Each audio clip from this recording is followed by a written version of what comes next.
Hey there! Happy Tuesday! Got it all going.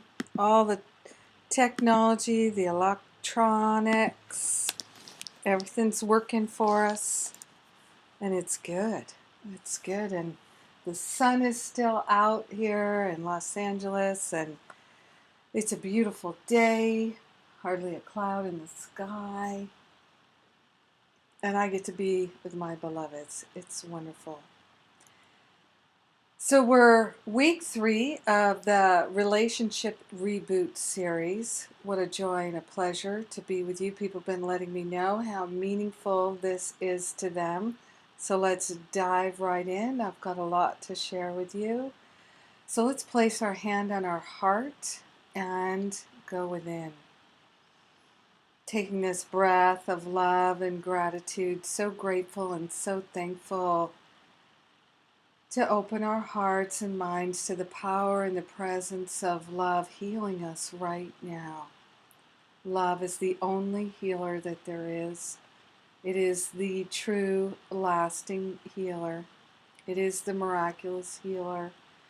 And we are rebooting our heart, expanding our awareness, recalibrating, restoring to an expanded awareness of love as our true nature.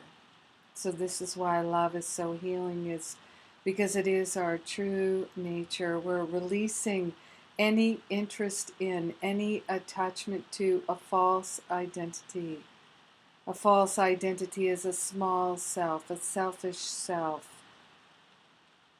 a self that is ugly or left out or lost or incomplete in any way. We're offloading that identity and remembering our true identity, which is love itself.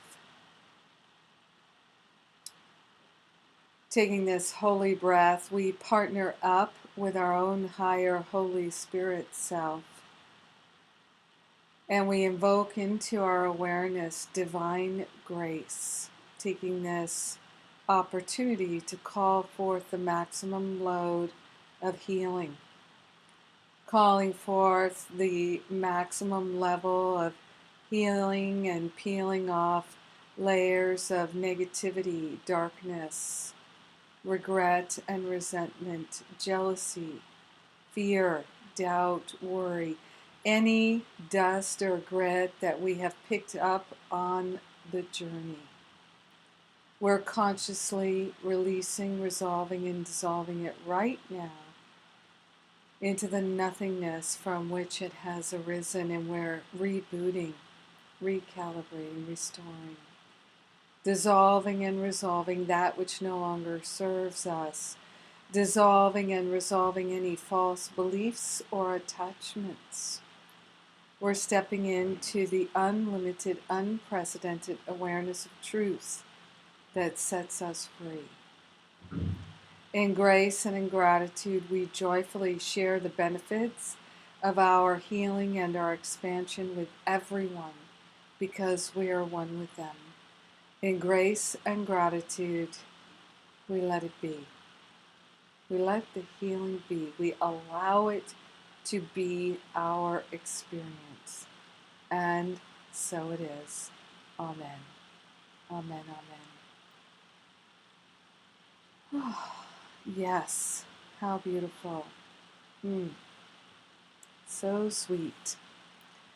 So grateful to join with you right now for week 3 of Relationship Reboot, this series of classes. And tonight we're going to focus on clear and loving communication. Clear and loving communication is the baseline in our relationship skill set. Clear and loving communication is required for us to build lasting, loving, intimate relationships.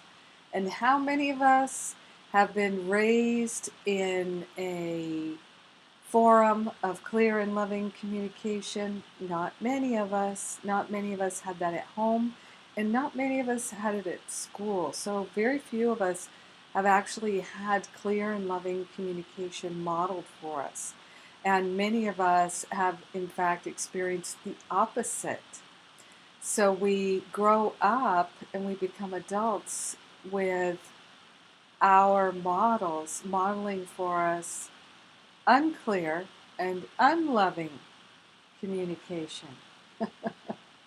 And so then we find ourselves very challenged to have really healthy and harmonious and expansive and healing and nourishing, loving relationships.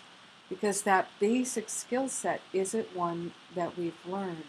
However, I truly believe that it is within us to reboot and relearn, and we can have a totally new experience. I know because I've been doing this for quite a while, and this is something that I've learned to do myself. So let us learn some real skills and tools here. This is not just about talking about what's possible. This is about learning and doing. Learning and doing, because that's what makes it work. So first of all, we have to understand what is our biggest mistake in terms of having loving and clear communication. Our biggest mistake, really and truly, is being judgmental. That is the biggest mistake. And some years ago, in fact, the first year that I offered my year-long Masterful Living class, I had someone in the class who decided in the middle of the year that she was going to give her husband a birthday present of an entire year judgment-free. So she made an agreement with herself and with her husband that for 1 year she was not going to judge him. And she said it was the hardest thing she ever did, and it was the most worthwhile. The most worthwhile. So for me, this is one of the things that I decided to do, was to take all the judgment out of my relationships. And of course, judgment still arises in my mind every single day. How could it not? I'm still walking on the earth as a human being, having a human experience. But what I do notice absolutely is it's less and less every day, and it's easier and easier for me to communicate with love and clarity. So let's define judgment so we know what we're talking about and not talking around it. Judgment is when you say this is good and this is bad and this is right and this is wrong. And it is essentially your opinion. So no matter how many people agree with you, if someone else could disagree with you, it's probably an opinion. Now, the truth sets us free. The truth is not opinion. The truth is not judgment. How do we discern the difference between opinion, judgment, and truth? Let's look at that for a couple of minutes here. It's really worth doing. This is one of the most basic, fundamental things that I know to transform your relationship. And it takes a real commitment to be willing to do it. But if you're willing to do it, it will transform every single relationship you have, including your own relationship with your own physical body, your own emotional body, your own human experience in this world. It will transform every relationship and every experience that you have. This has been my experience, so I'm passing it along to you.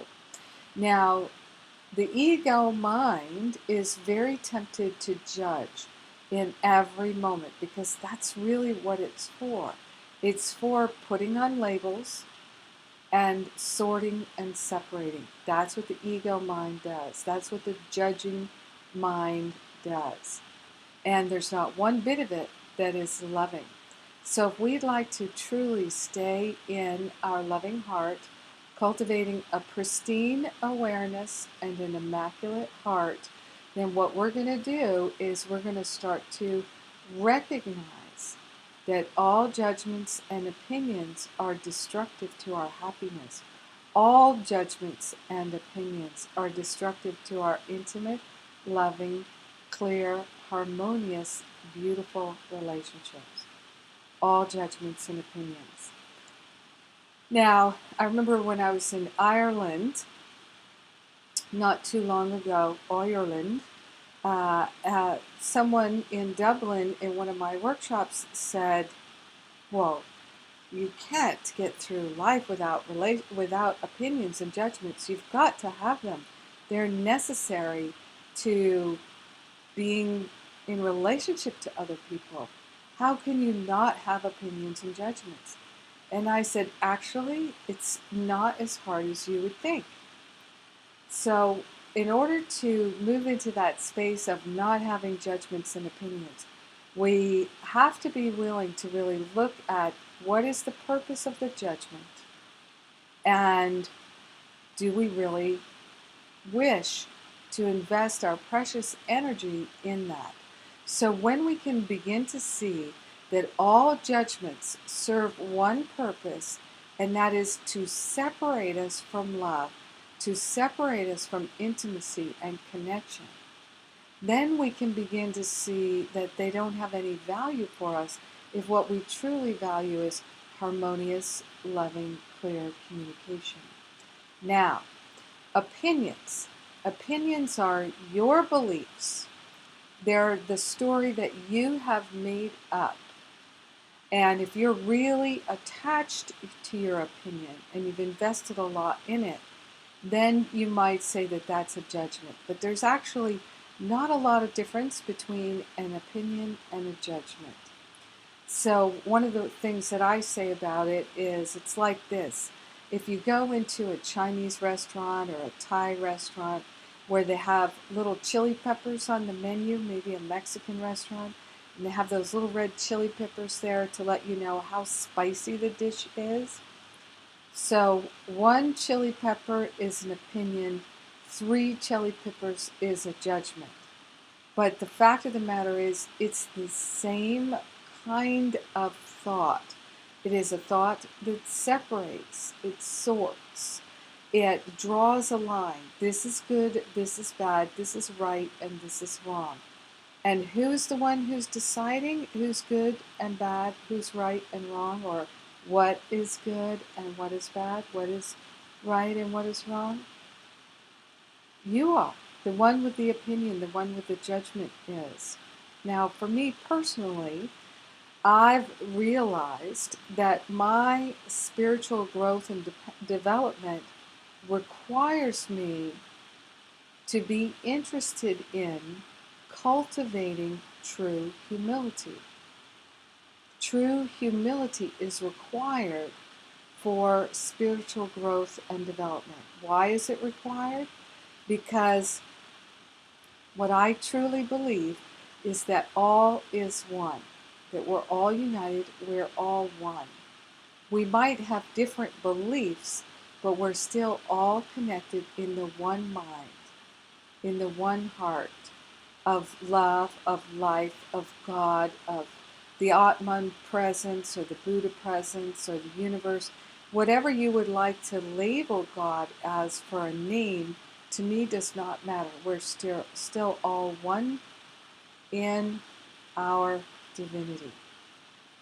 So we can only truly understand that unity, that oneness, from a point of true humility. Understanding the oneness is a heart experience. It is not an intellectual experience, not at all. It is a heart experience.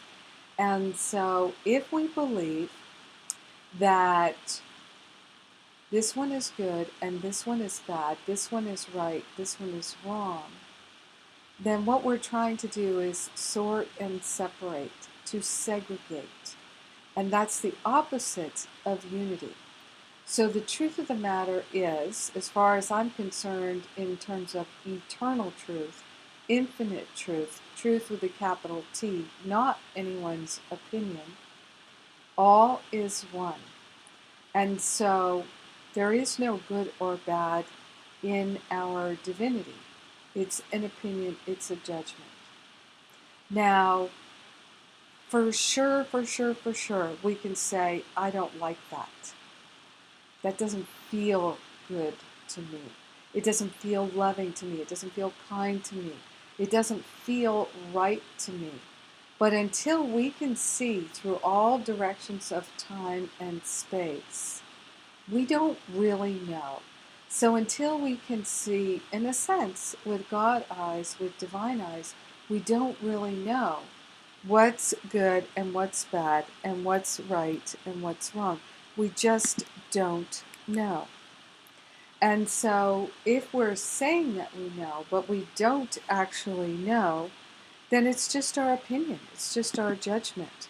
And it's very tempting to label things. It's one of the ways that we manage and cope with our life experience is to put a label on things that we don't understand and say, it's wrong, it's bad, or something that we don't like, to say it's wrong, it's bad, it's no part of me. But the truth of the matter is, if there's only one, and I believe that there is, then there's no better than, and there's no less than. There's not even an equal to. There's only unity. There's only oneness. If there's only oneness, how can there be better than, or less than, or even equal to? So the only way that our mind can truly perceive the unity of all life is if we're in that space of true humility. True humility and an awareness of oneness go together. True humility is when you're really able to or willing to recognize that there's no better than, there's no worse than, there's no equal to, there's only one with. It requires humility to be able to perceive that. So from that space of true humility, how can we boldly assert an opinion of not good? That's not good. That person is not good. That person is bad or wrong. We don't actually know in the scheme of things. And it even is so dramatic in the sense of we can look at an event like the Holocaust and World War II and say, we don't know. We don't know what the purpose of that was for. Course in Miracles says, I don't know what anything was for. That's a place of true humility. Until I can see through all directions of time and space, I don't know what anything is for. So how could I boldly assert a label to place on something, a judgment to place on something? So the master teacher Jesus said, judge not lest you be judged, right? So we're learning not to judge because we don't wish to be judged. It's taught, it is done unto you as you believe, and do unto others as you would have done unto you. Do unto others as you would have done unto you, because it will be done unto you in some way, shape, or form. There is no escaping the energetic effect of our choices. So if we choose judgment and limiting thoughts, if we choose to assert our opinions and lord them over other people, or wound other people with them, try to wound them, try to separate and label, we're going to feel the energetic effects of that in so many ways. And none of it is going to be harmonious or loving or building intimacy. So what is amazing is how much more peaceful we can feel when we truly give up the judging mind. And this requires some discipline. It requires some real discipline. And the only way I know to get there is to recognize how harmful judgments and opinions are. So let's begin with discerning some of that so we can get some motivation. Motivation is really key for inspiring us and motivating us to do our work and to get her done. So let's turn within here. I'm going to invite you to place your hand on your heart. And just come into your mind, your heart here, with a true willingness to call forth the highest and best in your own healing experience. And I'm going to invite you to consider a label or a judgment that you have felt put on yourself. And hopefully you have a notebook that you're making notes in, or if you have the transcript, you're making notes in the transcript.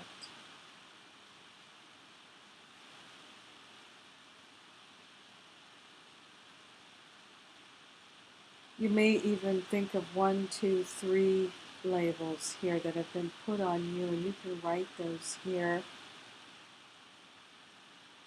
We'll make room in the transcript. What are the labels that you have either accepted, placed on you, or that you have placed on yourself? These are judgments, these labels. These are opinions, these labels. And the more they feel like an owie, a hurt, the spicier they are, the more they're moved from that sense of opinion into judgment, accusation. Now, the good news is that none of these opinions or judgments are true. So we're going to look at that in just a moment. And now I invite you to think of one person that you absolutely love and adore the most. It may even be a pet, a grandchild, a child, a niece, a nephew, someone that you just love and adore. And now I'm going to invite you to think of, do you have an opinion or judgment about them? Do you have a should about how they're behaving, that they should do things differently? Because shoulds are always opinions and judgments. So I'm going to invite you to write down the judgment or opinion that you have about this person you adore. What is the label that you've put on them? What is the should that you have put on this one that you adore?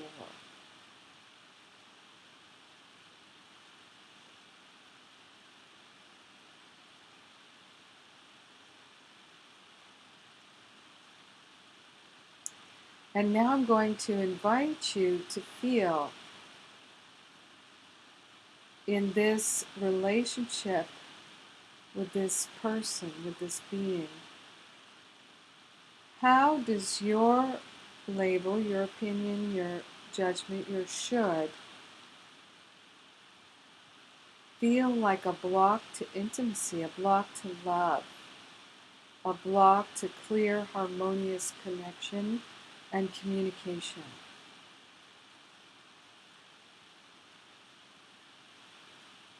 I'm going to ask you if you can sense, does this person know that you judge them? Do they know it?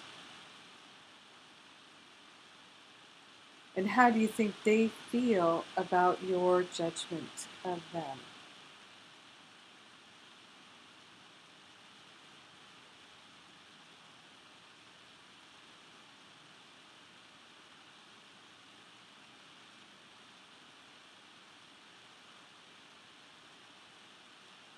And now I'm going to invite you to think of yourself and the judgments or opinions or labels that have been put on you, and see if you can identify someone that you love and feel close to that holds that judgment, that should, that opinion about you.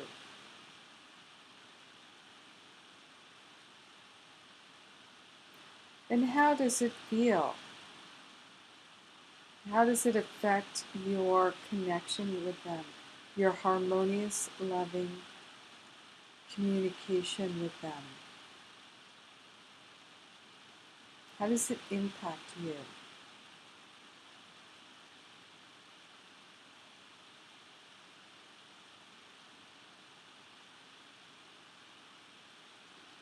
Just noticing how this feels.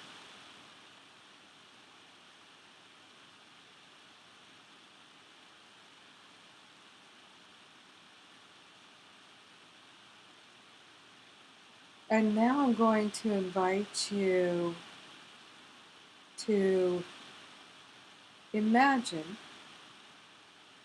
that you can place, as I like to say, on the holy altar fire of divine love, all of these opinions and judgments, the ones that you have invested in, the ones that have been put on you, and the ones that you've put on others. Imagine that you can place them all onto a cool, healing fire of divine love. And just take every little thought, every little investment of energy that you've ever placed in any of those opinions, judgments, shoulds, beliefs, and let it be burned up right now. And imagine truly that it's leaving your energy field, all of that negativity. And I'm going to invite you now to literally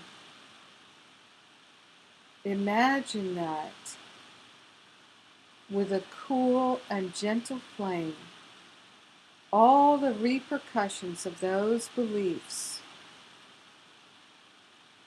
all the repercussions, all the experiences, all the choices that have been made as a result of those beliefs, that those choices are being burned up and removed from your history, going all the way back. So thinking back earlier today, yesterday, last week, the month before, just seeing that cool, loving fire go in and burn up all the negativity, all the negative choices and all those negative repercussions throughout all last year and the year before and the year before, going back, continuing back into the last decade, all the way through, and the decade before. Just keep going back through your adult years, into your teen years, into your childhood, all the way back to the moment that you came into incarnation. You're seeing all of the negative repercussions being burned away from all of the choices from those couple of judgments. And then, like a clearing, healing, recalibration, the reboot, starting from the day you were born, now imagining yourself growing up without any of those judgments or opinions in your life experience, without ever making any of the choices that you might have made from those judgments and opinions, having erased all of that. Now, imagining yourself growing up as a child without those labels, without those judgments and opinions on you. Imagine going through your teen years, into your 20s, bringing it forward, a whole new history. Just imagining what your whole life would be like, all of the experiences that you've had at school, in romance, in friendships, in work relationships. Just imagining how different all of the choices you might have made would be if those couple of labels, judgments, and opinions had never been believed by you. and seeing it spiral out into every relationship you've ever had, every conversation you've ever had, everything made new, everything requalified, everything recalibrated, without any of those opinions and judgments, and the choices that you made as a result of believing them. And noticing how would you feel now with a new history, with a permanent healing.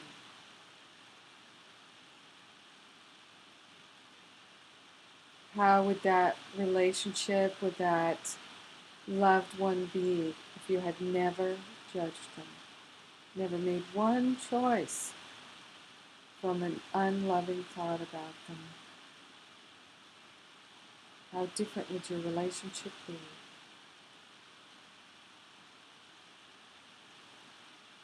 Breathing deeply, allowing this recalibration to take place.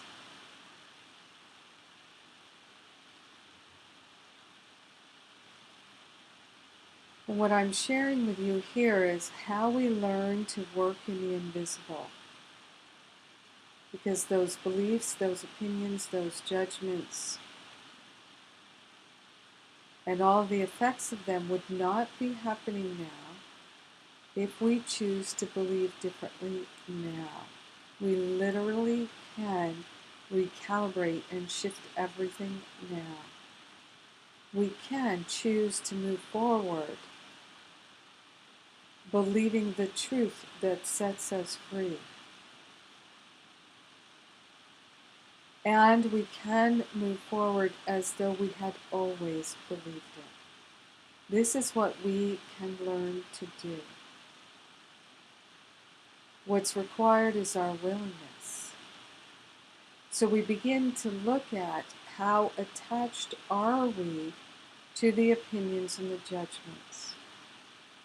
If we're attached, it simply means that we believe that there's some value in them.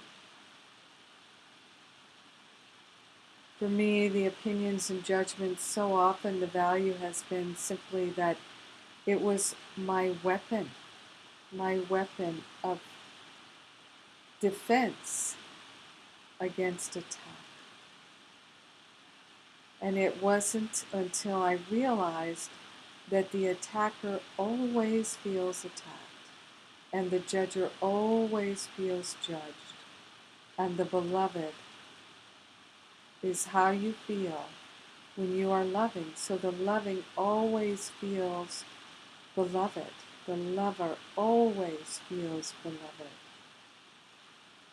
And that's what I'm interested in feeling.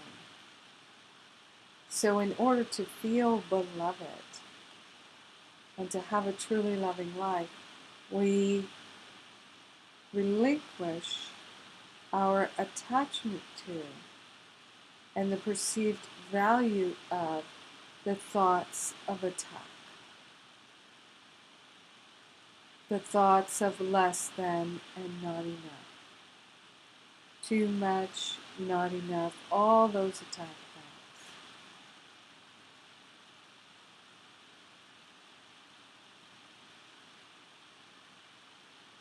So noticing how we feel, and noticing how we feel our ability to clearly and lovingly communicate is shifted.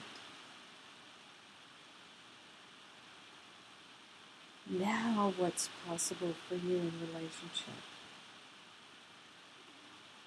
So this is working in the invisible field instead of pushing density, going through many years of therapy, writing lots of emails and letters and making lots of phone calls, trying to figure things out, trying to figure out what was the source of all that upset, those judgments and opinions.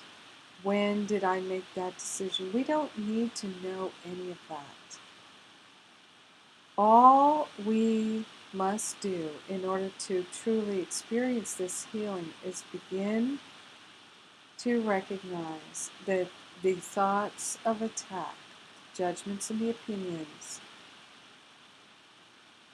cause our suffering.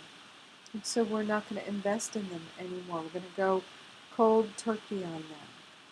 And I'm going to give you real clear tools of how you can do that with great success and become a truly loving and generous and kind person.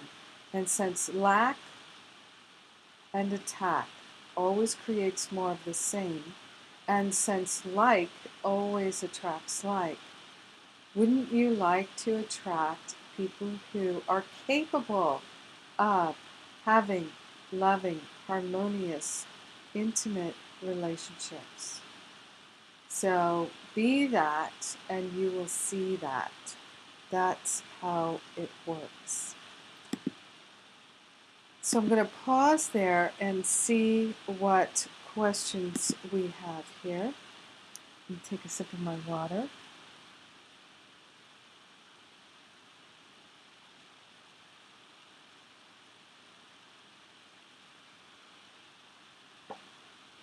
So Natalie has a great question here. She says, Dear Jennifer, in work environment, I've found that it's necessary to decide who's better or who is more suitable, who has special abilities, particularly for training and assessments, or assigning tasks, or for salary adjustments.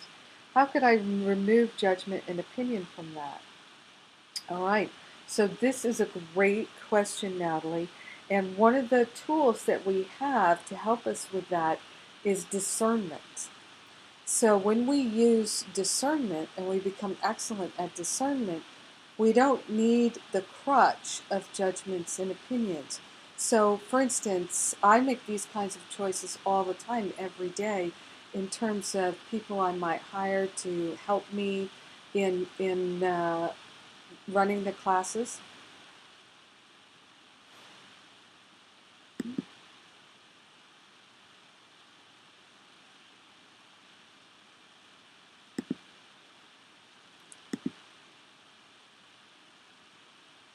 So I make these kinds of decisions all of the time. And here's what I do. You're right, you're making assessments. It's a discernment. So we discern who is the person best suited for the task. But it doesn't mean that they're a better person. You see, that's a different thing. We can assess who is the one who's most skilled for this task. Who is the person who's going to be the easiest one to work with based on what we have discerned. So discernment is a faculty, it's an ability, it's a perception. We use discernment to perceive to the best of our ability what the facts are, what the facts appear to be. Now, it's possible that through our perception, through our discernment, we might make errors. So this is why we don't need to form any opinions or judgments. So we could say, oh, it appears that Nancy's the best qualified for this position because of her history with X, Y, and Z. She knows about these things. She worked with Dave for 6 years. He said really great things about her. Plus, she lives right near here, and it would be easy for her to commute. And her salary requirements are in the neighborhood of what we can afford. So that makes her the best candidate, as far as we can tell, based on our ability to discern from what we know. But we don't ever have to say that she's a better person, or that she's good and somebody else is not good, that she is in any way superior as a human being. You see the difference there? So it's about not saying, oh, this person is bad, they're no good, they're stupid. It's this one appears to be better qualified for the job. And this is where language is really helpful to us. So words are symbols that represent things in our experience. So rather than label someone as a jerk or an idiot or some opinionated word like that, we can say, well, in my experience of working with this one, I didn't enjoy it. So I don't think I'd want to work with her again. I don't think I would prefer that. I prefer to work with somebody new that I haven't had that kind of experience with before. So it's really, instead of saying, oh, she's a jerk, I don't like her, really being careful about the words that we use and not slinging attack thoughts at people. Because remember, if we are one with them, do you want to feel attacked? Because the attacker always feels attacked. So that's an excellent question, a really, really good question. And you can see how it applies to many things. So here in the United States, we love these shows where, like American Idol or things like that, where judgment seems to really be valued. And the snarkier the judgment, the more sarcasm, all those quips and all of that, it creates a lot of drama and entertainment, and it can make us laugh. And just remember, what what you do to others will be done unto you. So I'm really careful now about being loving and harmonious in my thoughts. And one of the great things that I notice is, because of my commitment to having clear and loving communication, when I'm tempted to go into sarcasm, now it doesn't ever feel right. And this is one of the things I've realized, because I used to be extremely sarcastic. Extremely sarcastic. And I remember many years ago when I really began to make this deep commitment to having a truly loving and compassionate life. One of my best friends who'd known me for a long time, we were hanging out at her house one day, and she said, "You know, Jen, you used to be a lot funnier." And I said, "Yeah, I used to be really sarcastic." She said, "I know. I miss that."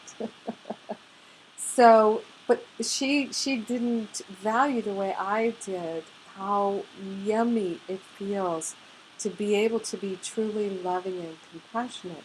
So I still have a great sense of humor, but I don't have to make fun of anyone.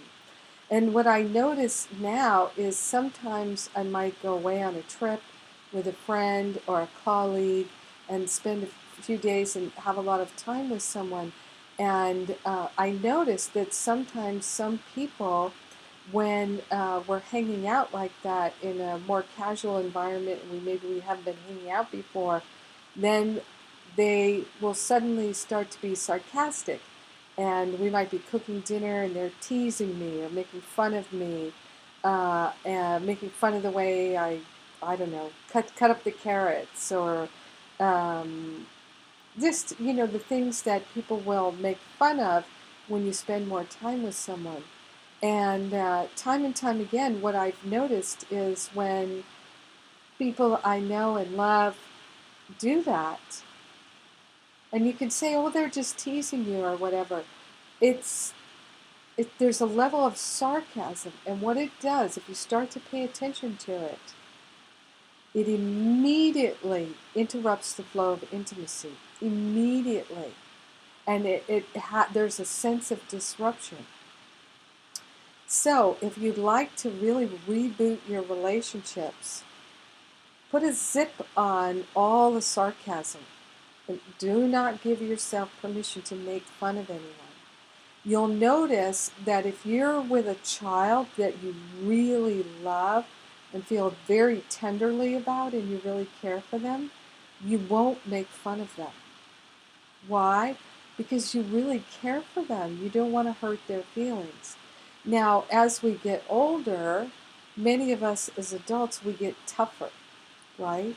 And so we can withstand sarcasm, because many of us, when we're growing up, our friends are mean and cruel to us. And we realize that we're going to have to survive and withstand and not be bothered by the cruelty, the unkindness, the sarcasm, the digs, in order to maintain those friendships. We're going to have to suck it up and deal with it. And a lot of people have been shamed and berated and made fun of by their siblings, by their parents, their grandparents, their aunts and uncles, their immediate family members too. So the equation is that even that sarcasm and that unkindness, that those attack words, that attack energy is thought of as playful. It's thought of as a way to connect, a way to intimacy. But if you're used to authentically being kind and generous and intimate through compassionate ways and peaceful ways, then that sarcasm and those digs and that so-called playfulness will take you right out of a feeling of close connection, harmony, and intimacy.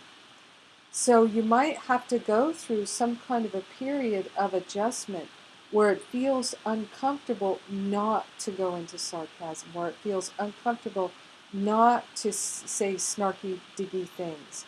And kids learn that at school, and then they come home and they talk to their parents this way. This is what I did.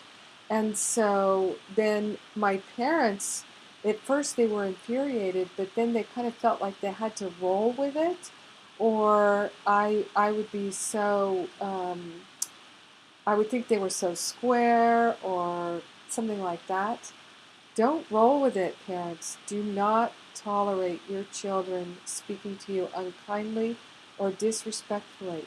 And the way to not tolerate it is through letting them know, hey, I don't like that. That's an owie to me. That hurts my feelings. But the thing is, if someone speaks to you snarkily, sarcastically, unkindly, and they mean it in a quote-unquote playful way,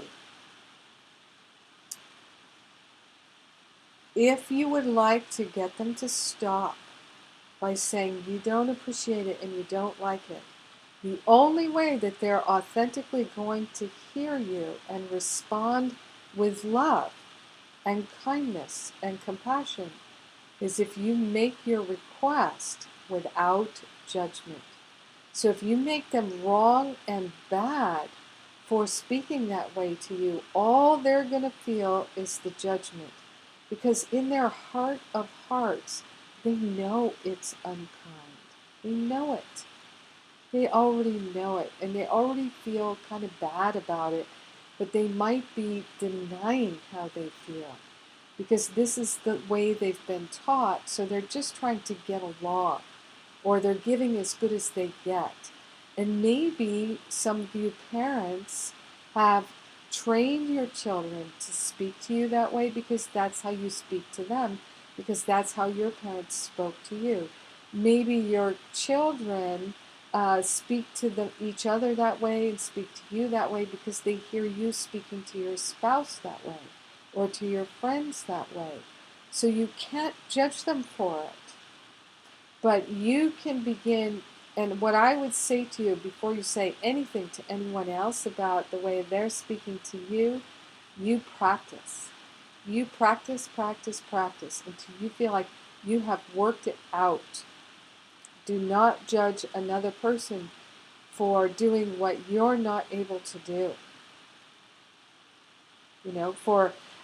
If you can't clean up your act, don't judge someone else for not cleaning up theirs. But that is the typical thing that happens. That's why the judger always feels judged. Absolutely. So I'm going to pause there and see if anybody has any questions or comments about that. Got a few comments here. And remember too, if you're on the phone line and you'd like to ask a question or make a comment or share on the phone, *2 to raise your hand. *2 to raise your hand. And I'm going to take a sip of my water here.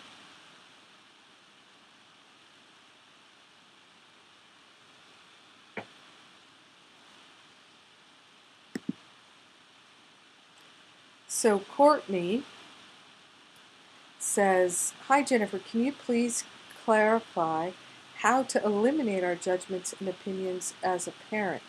I can't help but feeling like my opinions are becoming my son's as well. In other words, how can we stop this cycle while we try to keep our little ones safe? Thanks so much." Yes, what a great question, Courtney. So we take a breath. We don't judge ourselves. Start there. Do not judge yourself. Now, this is one of the key things that I learned, okay? Because I used to be so self-judgmental, so intensely self-judgmental. I used to watch every single move I made, and I was judging everything that I didn't do more efficiently, more effectively, more intelligently, more quickly, whatever. I just was constantly judging on myself. Judge, judge, judge, judge, judge, judge, judge, judge. My little judge song. That's one of the songs I little sing to myself. When I notice my mind falls into judging, I just start saying, judge, judge, judge, judge, judge, judge, judge, judge, and then I change the channel by doing that, because then it makes me laugh. And so all judgments and opinions are attachments to a point of view. Buddha said, attachment creates suffering. So attachments come in two flavors, cravings and aversions. So when we think we need, we want, we've got to have it, we have to have it, our happiness depends on it, that's an attachment that's like a craving. An aversion is when we hate something, we dislike it, we can't stand it, we are irritated or frustrated by it. That's an attachment that's an aversion. Either form of attachment is really an attachment to our perception, to our point of view. If our perception, if our point of view is not bringing us a sense of peace and harmony, joy and expansion, clarity and well-being, then it's probably an opinion or a judgment. And so, here's the practice that I use to clear it out of my mind. I would realize that that opinion, that judgment, is like a hook, okay? And if you think of a fish caught on a hook, right? It's it's painful, and the more you wiggle on that hook, the deeper that hook gets hooked into you, the more painful it is. And that's what opinions and judgments do. They make us struggle like we're on a hook, energetically, mentally. Because as soon as we believe something that's not true, we're aligned with the ego, not with the spirit. So we're aligned with the judging mind that is separating, that's creating a distance from the good, taking us out of the flow of love. And so as soon as that's happening, we're feeling uncomfortable, and we've identified with the judger instead of the lover. So the easiest thing to do, this is what I learned, is to realize, oh, I've become identified with the judger. I'm interested in being the lover. So I'm going to move out of the judging mind and into the loving mind. And I start to literally count my blessings and think of ways to say praises. So let's just say you're watching American Idol and someone's on the show that you don't like. All right? You don't like them. You basically, you just think, what a bunch of noise. I can't bear to look at them. I can't bear to listen to them. So you're full of judgment. You're full of opinions. Now you can say, well, come on, anyone would say that guy can't sing. But you know what? Yeah, maybe the guy can't carry a tune. Maybe he can't dance, or he doesn't know how to dress well and carry things off. But that doesn't make him an idiot. It doesn't make him a jerk. It doesn't make him a loser. You know, those are all opinions and judgments. But you can say, you know what, on a scale of 1 to 10, in terms of my enjoyment, in terms of my preferences for what I like to listen to, this guy is a 1, or this guy's a -1. But that doesn't make him a bad person. It doesn't make him a jerk or an idiot or a loser. Moving out of the opinionated, judging mind. If you're feeling upset and bothered, then you are definitely caught on the hook. So for me, what I do is I unhook that attachment. Here's how I do it. I call upon my higher self, my holy self, the higher Holy Spirit self. And I literally make an offering of the judgment of the opinion. And I literally say to my own holiness, my own higher self, this opinion, this judgment does not serve my walk of love. I'm not interested in thinking this thought anymore. Please assist me in taking this thought out of my mind forever.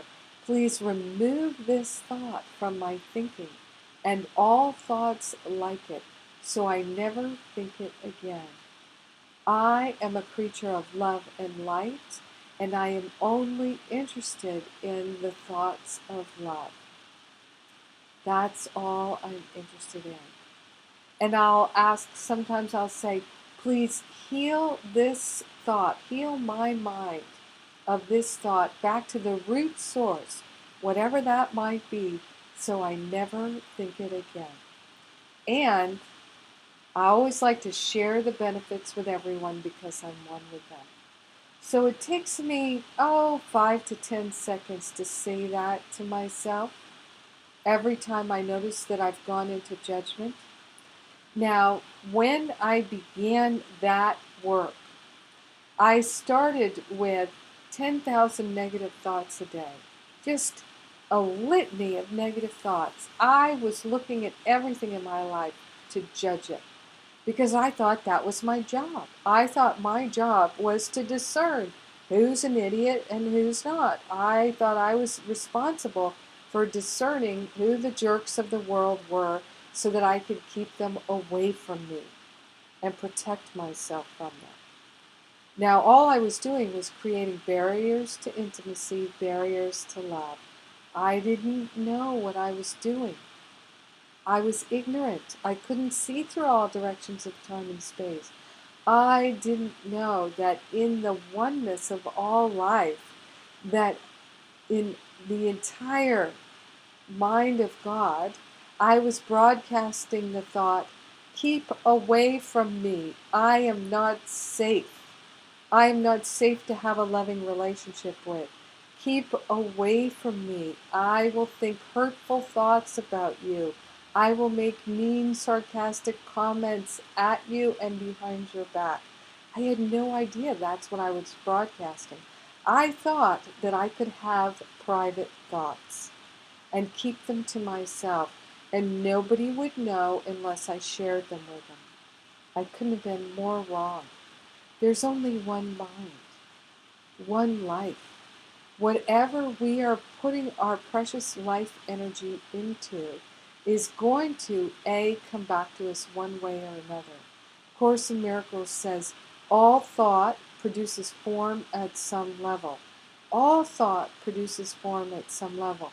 So if I'm thinking the thoughts of negativity, blame and shame, attack, resentment, thoughts of lack and limitation, labeling and separation, it's only going to create energy of lack and limitation, separation, negativity in my life, in my relationships, in my physical body temple, in my emotional body. This is what causes people to become ill and depressed and financially challenged. You can't think that people are lacking in goodness and experience the abundance and the prosperity that is your inheritance as a divine spiritual being. Because if you're choosing to think the thoughts of lack and attack against others, you have to experience it in your physical world, in your emotional world, in your mental world. You have to, one way or another. Now, how it will transpire in your experience, we don't really know because we can't see through all directions of time and space. But trust me, until you change your mind, until you make amends, until you clear these patterns out of your field of energy, of thinking, you're going to experience them. Now, the good news is that the healing will happen, even though we don't know how the healing happens. We don't know how. Love is the healer. Love is the only healer that there is. And it can heal all the negativity, all of the crap thinking that we have accumulated in our lives. So when we're energizing judgments and opinions, what it literally does is it turns us into a crap magnet. Because our thoughts produce form at some level, we literally are magnetizing to us experiences of some shape or form that are an energetic outpicturing of the nature of our thinking. So if we're thinking thoughts of lack and attack, we're going to magnetize to us what feels like a crap storm. We're going to become crap magnets in our energetic experience. When we choose to focus on thoughts of love and compassion, harmony, joy, abundance, and prosperity, we become love magnets. So you decide, do you want to be a crap magnet or a love magnet? Is that little sarcastic comment worth being a crap magnet? I don't think so. No. But if you decide it's worth it, then you'll experience it, and to you, I guess it's worth it. That was one of the biggest challenges for me was, oh, I'm just going to think this one mean thought. I'm just going to treasure this one judgment. Now, I'm going to give you a tool here that's really going to help you. So we've got discernment. Discernment is helping us to see more clearly just the facts without the flavor of your judgments and opinions, without making it spicy, just the facts. So the fact might be this person is late for work every day. Doesn't make them a loser, doesn't make them a jerk. They're just, the facts are, they're late for work all the time. It doesn't necessarily make them irresponsible, but we could look into it and see what else is going on there. You see what I'm saying? So we start to use discernment to just look at the facts without labeling it and adding on judgments and opinions, but instead looking to see how we can cultivate compassion. Compassion for the person, because we're one with them. What would we like to experience more of in our relationships? Compassion. Who wouldn't like to experience more compassion? Here's how we practice more compassion. Not a day goes by I don't make a mistake. I'm a mistake maker. I just know that. Now that sounds like a label, but the truth of the matter is I'm a learner, and I love to learn, and I'm adventurous, and I'm willing to go out on the limb of the tree to get the fruit. So I make mistakes. Sometimes I fall out of the tree, right? Sometimes the limb breaks off. Sometimes there is no fruit, okay?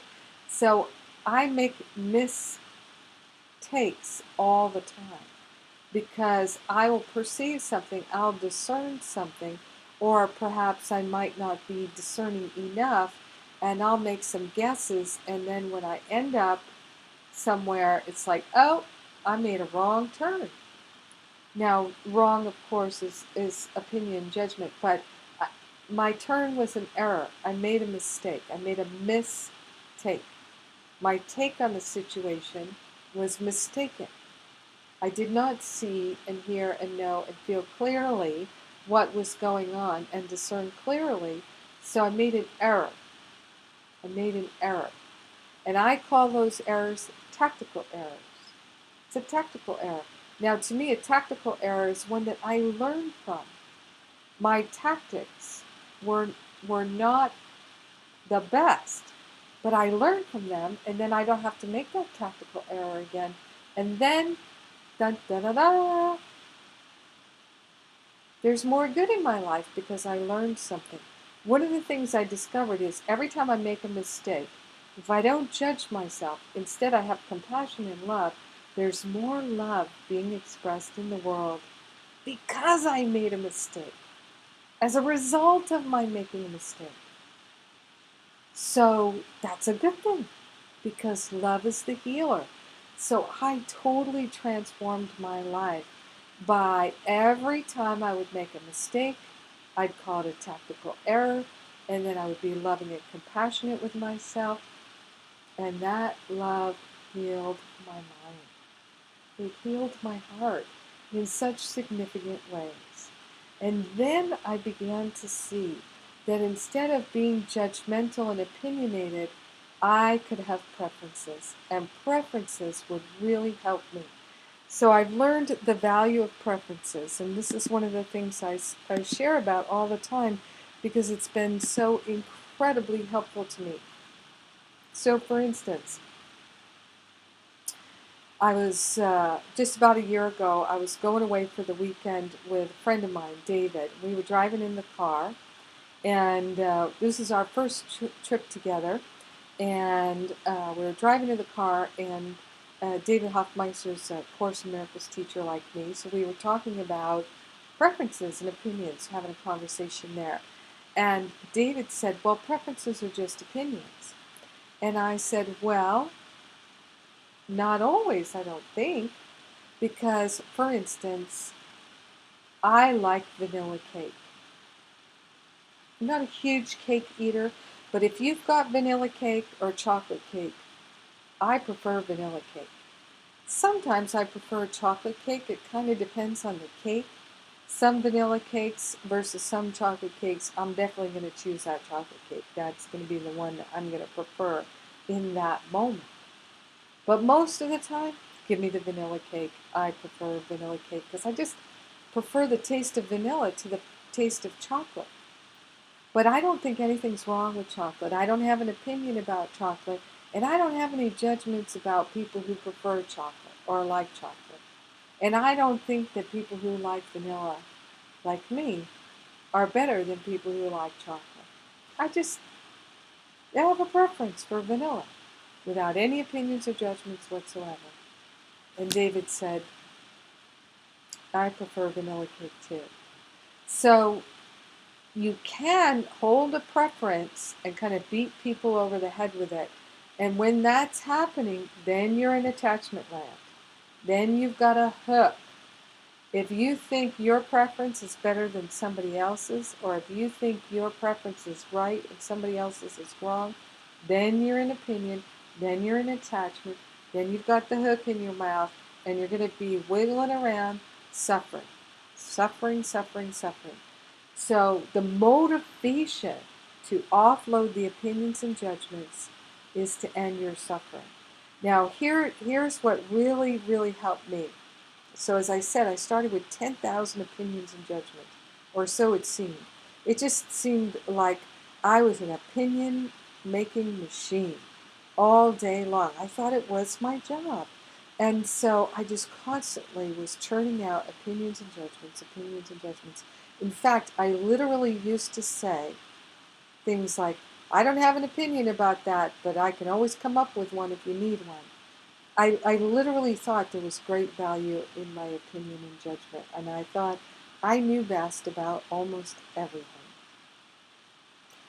So I realized the pain and suffering that was being created by me through the judgments and opinions, that it was literally blocking my good.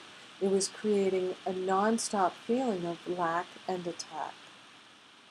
And I was interested in moving into the space of the lover always feeling beloved. So I was interested in truly changing my mind. And I had a lot of motivation because I was extremely unhappy.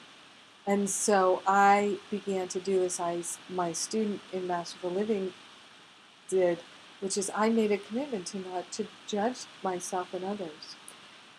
And so I went through this years of day in and day out making an offering of my opinions and judgments. I'm not interested in this thought anymore.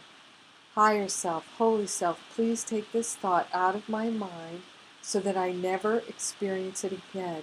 Please heal this thought of separation, this attachment, back to the root source so that I never think it again. And please share the benefits with everyone. Let anyone else who holds this judgment or opinion that would like to have a healing, let them have a healing too. Let the suffering end. I'm a creature of love and light, and that's all I'm interested in. I'm only interested in thinking the thoughts that are true. The thoughts of truth set me free. I'm interested in my freedom. So I would say that again and again, sometimes literally 100 times a day. 100 times a day. But if you think of that, 100 times a day is 10 times an hour for 10 hours a day. It's actually kind of doable. So imagine that you start with 10,000 negative thoughts. 10,000 negative thoughts. If you offload, sincerely offload 10 of them a day, just 10. Just 10 a day. At the end of a year, you will have offloaded 3,650 thoughts. In 3 years, you will be cleared of all that negativity and all the effects of that negativity in 3 years. I don't know any other 3-year plan to happiness that is so clear, so succinct, and costs you nothing. You don't need anyone else's help. You can do it. You can get her done according to your willingness. 10 a day. But what is required is your sincerity. So when you say, please take this thought out of my mind so I never think it again, please heal it back to its root source, that you mean it, that you're sincere. So for me, it took me a while to really get sincere with some of them. So the ones that keep recurring, just know you're not quite there at sincerity yet, but you're getting closer every time you do it. And before you know it, seriously, some of the most intense judgments that you have will be gone forever. And you will be free. You will not be caught on that hook and suffering and jerking around like a fish on a hook anymore. And you're worth it. Your life of love is worth it. You being able to have clear, loving, intimate, harmonious communication with your loved ones, with your coworkers, your friends, your neighbors, and everyone you meet is so worth it. It is absolutely extraordinary and miraculous how much you can change your life. So you add to this everything else that you're learning in this relationship reboot series, and you can rock your world. You'll be amazed at how quickly, seriously, just with a few weeks of practice, you can totally transform your thinking and transform your life experience. It works. I know it does because I've done it. So, we're about at time here, but I'd just like to see if anybody has any other questions. *2 to raise your hand, or you can type in a question online. Anybody got a question? Or something you'd like to share? Anybody want to share what they have done and how they have experienced the healing?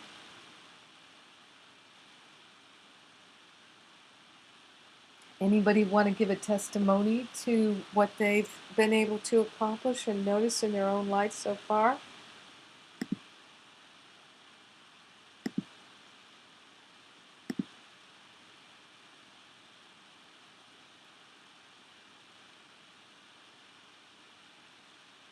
All right. Well, I'm going to take that as a sign that you get it. Now, here's the question. Are you truly willing to do what it takes. Remember, it's a pretty simple practice, and if you work it, it will work. It really does work. It's amazing how it works. It's beautiful how it works. Love cannot fail. Love cannot fail. Love is the only true healer that there is. Love is a miraculous healer. When you open your heart to love and you're willing to offload all the thoughts of lack and attack, you will experience generosity and kindness and all kinds of miraculous good flowing to you, through you, from you, and around you. Because that's your natural state, that's your true identity. And it's really only been your judgments and opinions, your thoughts of lack and attack that have been limiting your good and your experience of good. So it doesn't need to continue. You can literally lay that burden down. The lover always feels beloved. So for me, I dangle that in front of my awareness day in and day out. And when I feel tempted to be sarcastic or to be judgmental, I place my hand on my heart and I start taking some nice, long, deep breaths. And I count my blessings.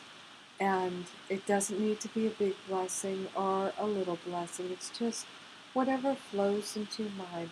Gratitude lifts our vibration and it makes it easier for us to choose love. Love is what we truly are. So we seek first the kingdom which is within, and all else is added unto us.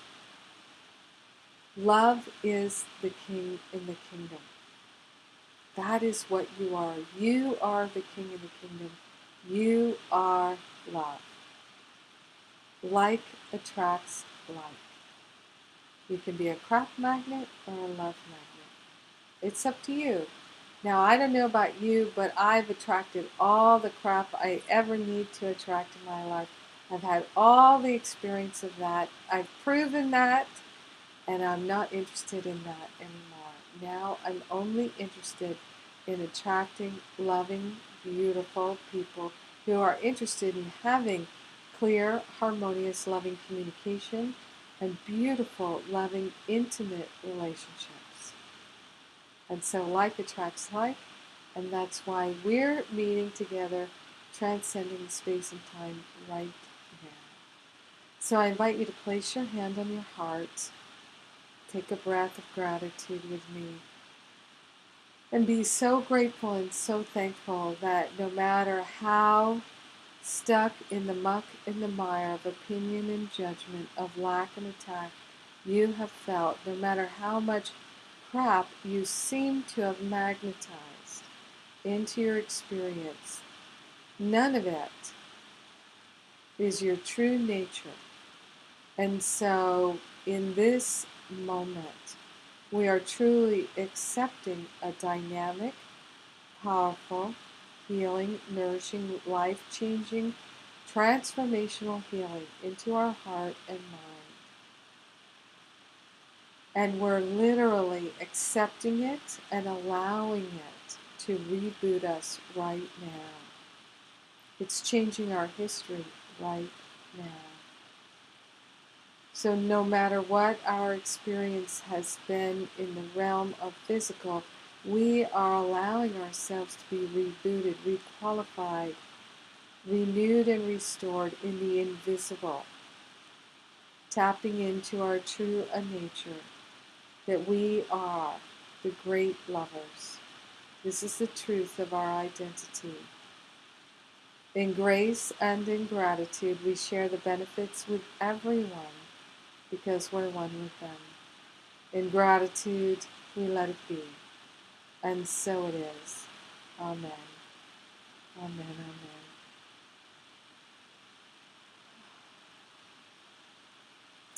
Thank you. I love you, and I love being able to share this teaching on love with you so that you can teach it to your family, your friends, your co-workers, and everyone in your life. Remember, No matter what you're doing, no matter what you're saying, you're always teaching the efficacy of your choices. Everyone's always watching. Everyone's always listening. There are no private thoughts. And so you are a way shower. You don't have to prove it to anyone. Just live the love. Everyone's watching. Everyone benefits. Thank you.